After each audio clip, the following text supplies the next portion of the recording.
We are going to move on now to a presentation on partial versus full vertical integration for MTCs, and this was prepared for us by one of our newest subcommittee members, Frank Shaw. I will now turn it over to Frank with an able assist by Matt Giancola to give the presentation. Thank you, everyone. I want to quickly address why we're discussing this topic today. Sean Collins told the Cannabis Advisory Board in April that vertical integration is one of the most major policy issues that the Commission is looking at. I put together this presentation on this business and consumer-related issues so that we can make recommendations to help Commission to better serve the needs of patients. First slide. So first, let us examine the supply chain.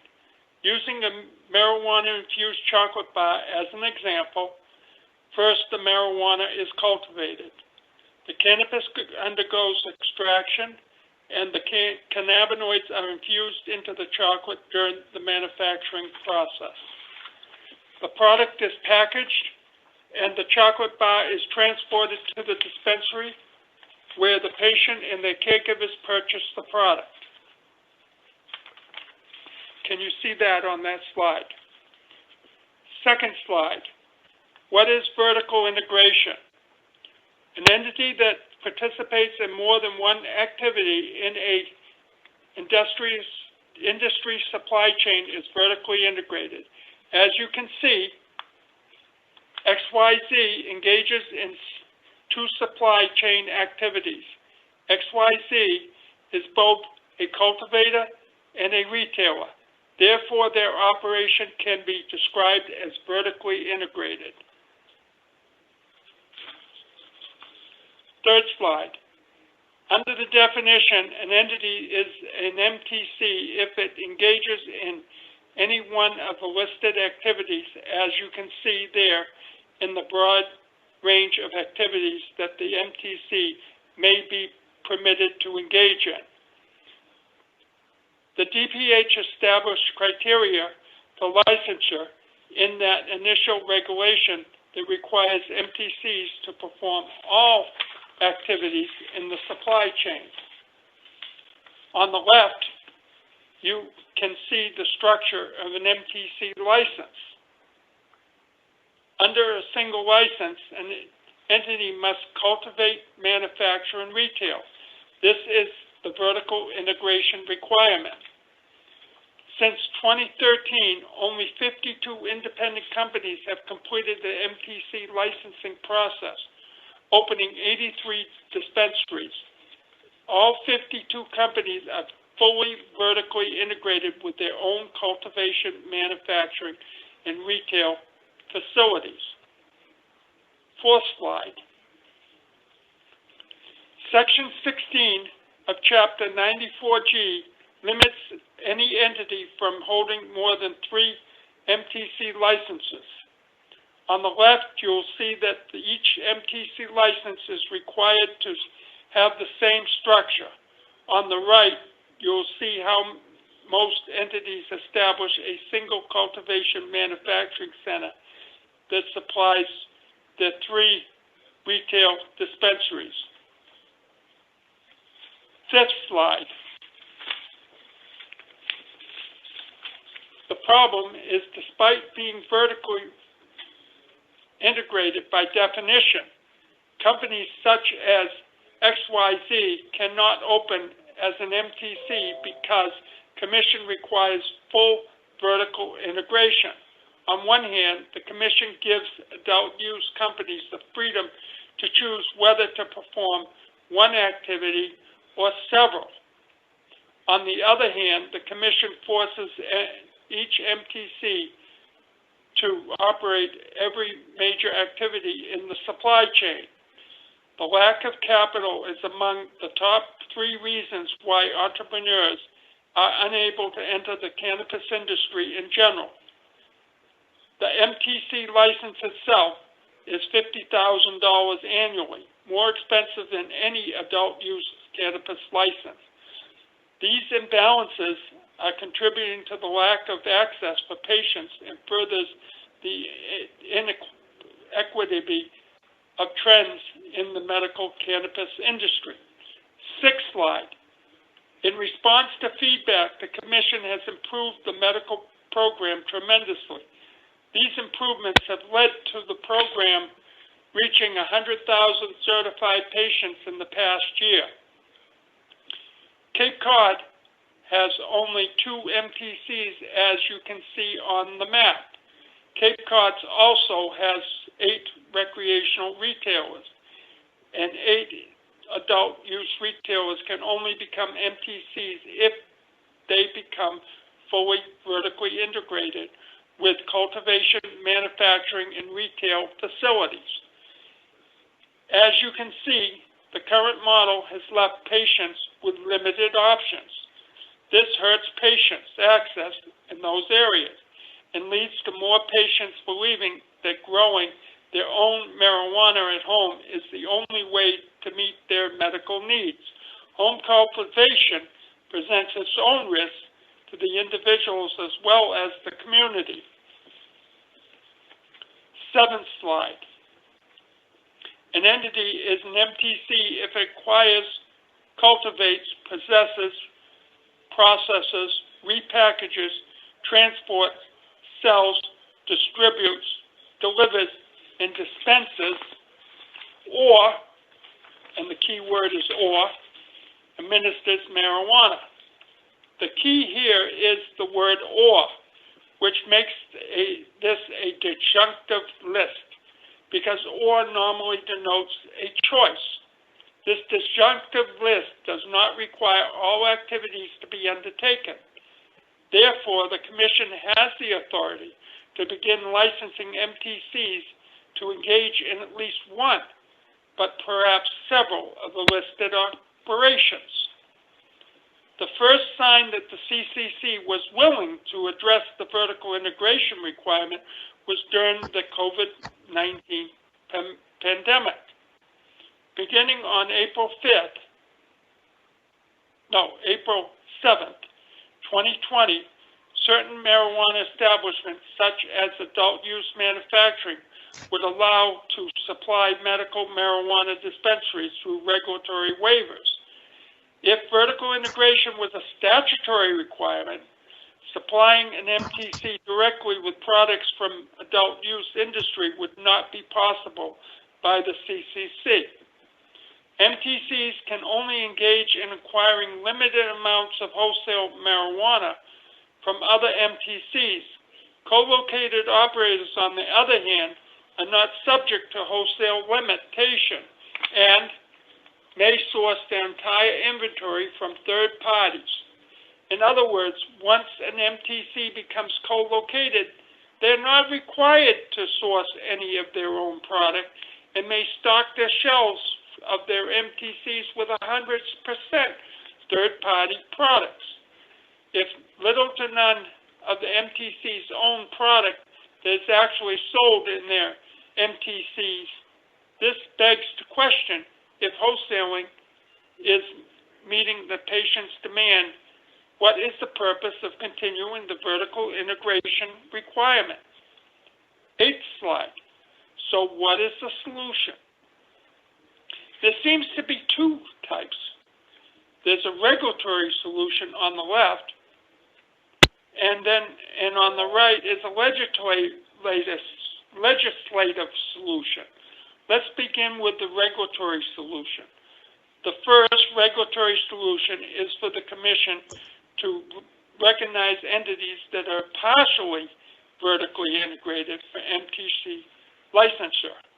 The second regulatory solution is for the Commission to dismantle the requirement for vertical integration altogether through the endorsement model created by the former Commissioner Doyle. I will explain more about the endorsement model in detail in the upcoming slide. The legislative solution requires no action on the part of the Cannabis Advisory Board or the Cannabis Control Commission. The legislative may or may not change the law to dismantle the vertical integration. At this time, bills have been introduced on Beacon Hill that address vertical integration in the medical cannabis industry. Ninth slide. Let's dig deeper into partial vertical integration. In any other industry, an entity that operates more than one activity along the supply chain is vertically integrated by definition. If the Commission recognizes some degree of vertical integration as shown below, rather than full vertical integration, this would broaden the number of entities that are vertically integrated, creating an opportunity for new and existing businesses to qualify for MTC licensure. Recognizing partial vertical integration would be the first step towards making MTC licensure more attainable for entrepreneurs by eliminating the high barriers of entry that have plagued implementation of medical programs for the years. 10th slide. The second regulatory solution is adopted by the endorsement model proposed by the former Commissioner Doyle. As you can see on the left, we have one MTC licensure. Under the endorsement model, the MTC could apply for up to 3 types of endorsement. If approved by the Commission, each endorsement is attached to the existing license to allow the MTC to engage in that particular activity. For example, this MTC on the left has only been given a retail endorsement. The MTC can apply for additional endorsements at a later date, but at this time it has only been given authorization to commence medical retail operations. The Commission's General Counsel has repeatedly characterized the endorsement model as trying to get around the licensing system, with her major concern being compliance with the licensing cap of 3 MTCs per entity in Chapter 94G. Despite the General Counsel's claim about the endorsement model, the current system and the endorsement model both allow for the maximum of 3 fully vertically integrated MTCs. The difference is the endorsement model does not require vertical integration. This is the key point. Keeping the 3 MTC license limit in mind, an entity that is entirely retail focused can own 3 MTCs, each with their own retail endorsement as shown below. The endorsement model does not create allowance for an MTC to receive additional licenses. It's important to recognize that each endorsement is not a license, but an authorization to conduct an activity from the CCC under the existing MTC license. The concept of endorsement is already utilized in other industries as well as the adult use regulations. For example, existing micro-business license can receive authorization to engage in delivery after receiving an endorsement, a delivery endorsement. 11th slide. This slide highlights the legislative option. There are 2 bills currently before the Massachusetts legislature, H173 and S64, have both been referred to the Joint Committee on Cannabis Policy. In the 2019 and 2020 legislative session, this bill receives favorable passage out of this committee, but did not advance forward due to the urgency of the COVID-related matters. The bill has now been reintroduced, giving the Commission clear direction to expand the medical marijuana licensing system. 12th slide. So after getting an idea of the topic, I put together the summary in the issue section, as well as drafting language for solutions 1A and 1B, and I'll go ahead and read these slides. Issue: the high cost of being fully vertically integrated business is a significant barrier to the MTC licensure. Vertical integration is an administrative rule and is harming patients' access in areas of Massachusetts and failing to address the inequalities within the cannabis industry. What steps should the Commission take with regard to loosening the vertical integration and expand patient access and increase opportunity for small business to enter the medical cannabis industry? Recommendation 1A. For the purpose of MTC's licensure, the Commission should create an operational definition of vertical integration that recognizes partial vertical integration entities.